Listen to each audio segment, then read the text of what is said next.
একটা কথা বলি, একদম মনের কান দিয়ে শুনবেন। জান্নাতে যাওয়া সবার স্বপ্ন। আছি আমরা সবাই দুনিয়ায়। ঠান্ডা মাথায় ভেবে দেখলে দেখবেন এই দুনিয়া এবং জান্নাতের মাঝখানে কিন্তু দুইটা স্টেশন আছে, একটার নাম কবর, একটার নাম হাসর। কবরটা কিরকম?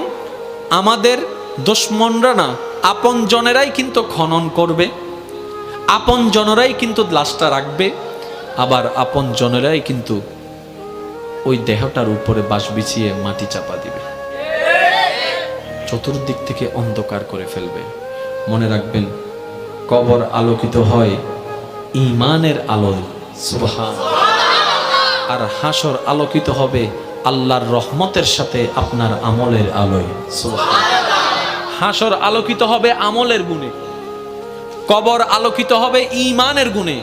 আর ঈমানটা কানে থাকে না, মনে থাকে। তাহলে সেই মনটাকে যদি আপনি পরিষ্কার করে ফেলতে পারেন, হ্যাঁ সত্য, এটা একদিনে হয় না, এটা এক সপ্তাহে হয় না, এটা এক মাসে হয় না, এটা এক বছরে হয় না, এটা হচ্ছে বান্দা চেষ্টা করতেই থাকবে। হিংসা থেকে যেন সে নিজেকে বাঁচাই রাখতে পারে। মন চাচ্ছে অন্যের বদনাম করতে, সে জিহ্বাকে কামড় দিয়ে রাখবে। দুনিয়া উল্টায় যাক, আমি বদনাম করব না, আমি বদনাম করব না, আমি বদনাম করব না। মন বলছে তাকে মেরে ফাটাই ফেল রাগের কারণে। আপনি বলবেন দুনিয়া উল্টায় যাক, আমি তার গায়ে হাত তুলব না, আমি মাফ করে দিলাম, আমি মাফ করে দিলাম। কেউ একজন এসে বলল অমুক তোর নামে বদনাম করছে, যা যা বিশ্রী কথা বলছে।